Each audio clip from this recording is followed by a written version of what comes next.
ایک صحابی ہے، یا رسول اللہ تنگی ہے رزق کی، کوئی وظیفہ بتائیں۔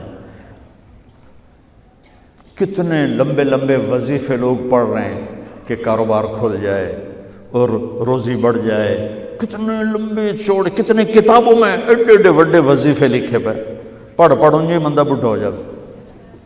میں قربان جاؤں یا رسول اللہ آپ کی شفقتوں پر، آپ کی رحمتوں پر، سنو یہ کرو، میری بات نہیں ہے، میرے نبی کی بات ہے۔ تجربے کی وجہ سے کرو گے تو کچھ نہیں ملے گا، یقین سے کرو گے تو دروازے کھلتے دیکھو۔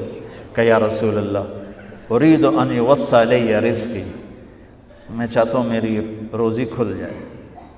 تو آپ نے کہا ادم علی الطہارہ یوسع علیک رزقک، تو باوضو رہا کر تیرا رزق کھل جائے۔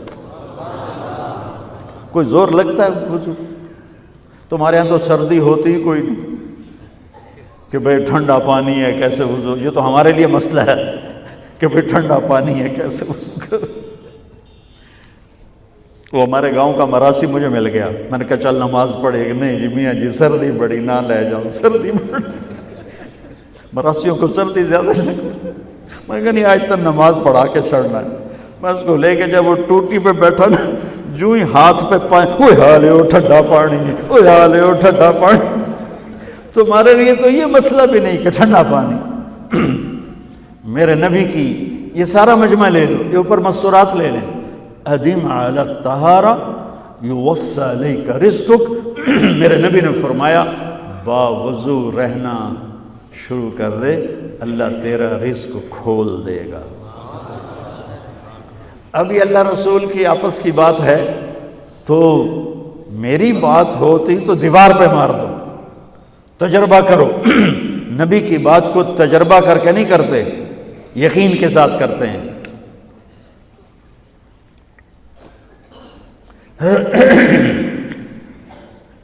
ادم علی الطہارہ یوسع علیک رزقک، باوضو رہا کر۔ اچھا باوضو رہنے کے اور فائدے، اللہ پیار کرتا ہے، شیطان ڈرتا ہے، اور وضو ہوگا تو نماز آپ ہی پڑھی جائے گی، چلو یار وضو ہے 4 فرض ہی پڑھ لو گی۔ ایک دفعہ شیطان آیا ہمارے نبی سے ملنے، تو آپ نے اس سے پوچھا تیرے دشمن کتنے؟ کہنے لگا 15۔ آپ نے فرمایا کون کون ہے؟ کہنے لگا پہلے تو تھوڑا ہی نمبر ہے، پہلا نمبر تو تھوڑے نال میرا لگو ہے۔ پھر کہنے لگا وہ مسلمان جو 24 گھنٹے باوضو رہتا ہے وہ میرا بڑا دشمن ہے۔ جو باوضو رہتا ہے اور باوضو سوتا ہے، ایک فرشتہ اس کے لیے بندگی کا ثواب لکھتا رہتا ہے۔ خیر واپس آتا ہوں، میرے نبی نے فرمایا 4 باتیں لے لو اور دنیا بھی تمہاری آخر، ساری PIA زندہ ہو جائے گی، ساری اکانومی زندہ ہو جائے گی، ساری معیشت زندہ ہو جائے گی۔ 5 بھی نہیں، ایک انگلی بھی آپ نے نیچے کر دی، کہ یہ بس اتنی لے لو۔ حفظ امانت، صدق حدیث، حسن خلیقت، عفت فی طعمت۔ کیا خوبصورت! ساری زندگی کسی کو دھوکہ نہ دینا، دیانت داری۔ میرے ملک کے ادارے کیوں ڈوب گئے؟ دیانت نکل گئی، کھوٹ آ گئی، دھوکہ آ گیا۔ میرے نبی نے کہا حفظ امانت، کبھی امانت میں خیانت نہ کرنا، صدق حدیث، کبھی جھوٹ نہ بولنا، ہمیشہ سچ بولنا۔ میرے نبی نے فرمایا میرا امتی ہر گناہ کر سکتا ہے، 2 نہیں کر سکتا، ایک جھوٹ کبھی نہیں بولے گا، ایک دھوکہ کبھی نہیں دے گا۔ میرے نبی کی 2 صفتیں ہائی لائٹ ہوئیں، صادق اور بولو کیا ہیں؟ کوئی اور بھی تو ہو سکتی تھی، جس سے مشہور کیا، کعبہ قوسین بھی تو ہے، اور ادنا بھی تو ہے، واللیل بھی تو ہے سیاہ زلفوں والا، والضحیٰ بھی تو ہے روشن چہرے والا۔ کس سے مشہور کیا؟ صادق امین۔ اگر آپ مجھ سے سوال کرو، میں ممبر رسول پہ بیٹھا ہوں کہ مولانا صاحب سارے دین کو 2 لفظوں میں بتاؤ، ساری شریعت کو، تو میرے پاس دو لفظ ہیں، سچائی اور امانت داری۔ آپ مجھ سے سوال کرو مولانا صاحب ساری دنیا کے کفر کو بتاؤ، تو میرے پاس دو لفظ ہیں، جھوٹ اور دھوکے بازی۔ جھوٹ اور خیانت، پوری دنیا کا کفر ان کے اندر چھپا ہوا ہے۔ سچائی اور دیانتداری، پوری دنیا کا اسلام اس کے اندر چھپا ہوا ہے۔ دیانت اور سچائی یہ بیج کی طرح ہے، اور پورا اسلام پھر باغ بن کے پھلتا پھولتا ہے۔ جھوٹ اور دھوکہ یہ بھی بیج کی طرح ہے، پھر اس سے کفر کا جنگل کانٹوں بھرا جنم لیتا ہے۔ میرے معاشرے سے جھوٹ نکل جائے، دھوکہ نکل جائے، یہ پاکستان جنت کا ٹکڑا ہے۔ اور یہ حکومت کے بس کا نہیں ہے کہ وہ سب کو سچ بلوائے، یہ مجھے کرنا ہے، یہ مجھے کرنا ہے، میں نے اور آپ نے اس کو شروع کرنا ہے۔ حضرت جریر بن عبداللہ یہ یمن کے شہزادے تھے، آخری حج پہ مسلمان ہوئے۔ اپنے نوکر سے فرمایا گھوڑا خرید کے لا، میں پیسے یہاں پیمنٹ کروں گا۔ وہ منڈی میں گیا، 300 روپے کا گھوڑا لے کر آیا۔ جب انہوں نے گھوڑوں کو دیکھا تو وہ قیمتی تھا، مالک کو پتہ نہیں تھا، اور یہ گھوڑوں کی نسل کے پہچاننے والے اس سے کہنے لگے تیرے گھوڑے کے 400 کر دوں؟ کر دو۔ بڑا حیران ہو کے دیکھنے لگا، بھائی ہے کہ آپ تو مجھے چیز خریدنی ہے تو میں گھٹاتا ہوں، اور اجمل نے بیچنی ہے تو یہ اس کی قیمت بڑھاتا ہے، اور یہاں خریدار کہہ رہا ہے 400 کر دوں؟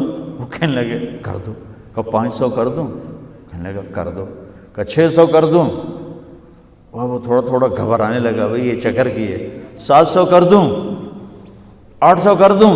وہ کہنے لگا حضور تسی لینا تے لو، پر میرا مذاق تھا نا، تسی اٹھو کدی لین والے بھی پیسے بتائے، تسی میں نے 300 دے میں جاواں۔ کہنے لگے اس کو 800 دے دو اور گھوڑا باندھ دو۔ وہ حیران، خوشی سے چھلانگے مارتا ہوا گیا۔ تو جب وہ چلا گیا تو نوکر نے پوچھا میں جب 300 میں سودا کر کے آیا تھا تو 500 کس خوشی میں بڑھائے؟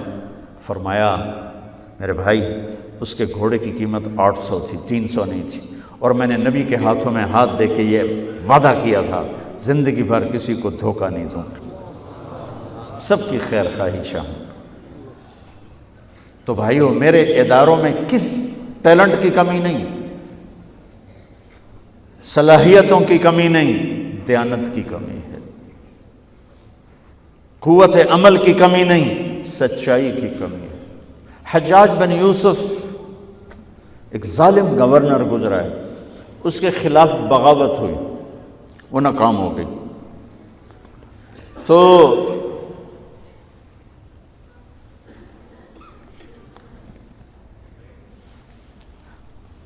کوفہ میں ایک بزرگ رہتے تھے، ان کے بیٹے اس بغاوت میں شریک تھے۔ وہ چھپتے چھپاتے کئی سال کے بعد واپس آ گئے۔ ابن خراش ان کا نام تھا۔ ان کی سچائی مشہور تھی کہ ابن خراش جھوٹ نہیں بولتا۔ حجاج کو پتہ چل گیا CID سے کہ آ گئے، تو اس نے کہا آج ابن خراش کا امتحان ہوگا۔ اس کو کھانے پہ بلایا، عنوان ہی نہیں بنایا تفتیش کا، کھانے پہ بلایا اور کھانا شروع ہو گیا۔ باتوں باتوں میں کہتا ہے ابن خراش آپ کے بیٹے ہمارے خلاف لڑ کے بھاگ گئے تھے، کوئی پتہ ہے؟ تو ابن خراش ہنس پڑے، کہنے لگے حجاج زندگی موت تو اللہ کے ہاتھ میں ہے، گھر آئے بیٹھے۔ تو اس نے کہا تیری سچائی کو سلام کرتا ہوں، اگر تو جھوٹ بولتا یہیں تیرا سر اتارتا، پھر تیرے بیٹوں کا جاؤ سلام ہے تیری سچائی کو، تیرے بیٹے تجھے مبارک ہوں، مسلمان جھوٹ نہیں بولتا۔ میرے نبی سے پوچھا گیا یا رسول اللہ کیا مسلمان بزدل ہو سکتا؟ کہا کیا مسلمان بخیل ہو سکتا؟ آپ نے کہا۔ پھر پوچھا گیا جھوٹ بول سکتا؟ کہا نہیں، جھوٹ نہیں بول سکتا۔ تو دو باتیں حدیث پاک کی، صدق حدیث، حفظ امانت، یہ دو باتیں زندہ ہو جائیں تمہارے سارے ادارے زندہ ہو جائیں، ہم نقصان سے نکل کر نفع میں آ جائیں گے، نفع میں آ کر اوروں کو دینے والے بن جائیں گے۔ اس ملک میں اتنے خزانے اللہ نے چھپائے ہیں، اور اس ملک میں اتنے اللہ نے استعداد والے لوگ پیدا فرمائے ہیں، صرف 2 چیزوں سے ہم مار کھا رہے ہیں، ہمارے جو ادارے ڈوب رہے ہیں، وہ گلگت سے لے کر گوادر تک، اس میں وسائل کی کمی نہیں، سچائی کی کمی ہے، دیانتداری کی کمی ہے، اور یہ ریلیٹڈ ہے رب ہونے کے ساتھ کہ ہم نے اللہ کے رب ہونے میں شک کیا تو ہم غلط راہوں پہ چل پڑے۔ رب تو اللہ ہے، دینے والا تو اللہ ہے،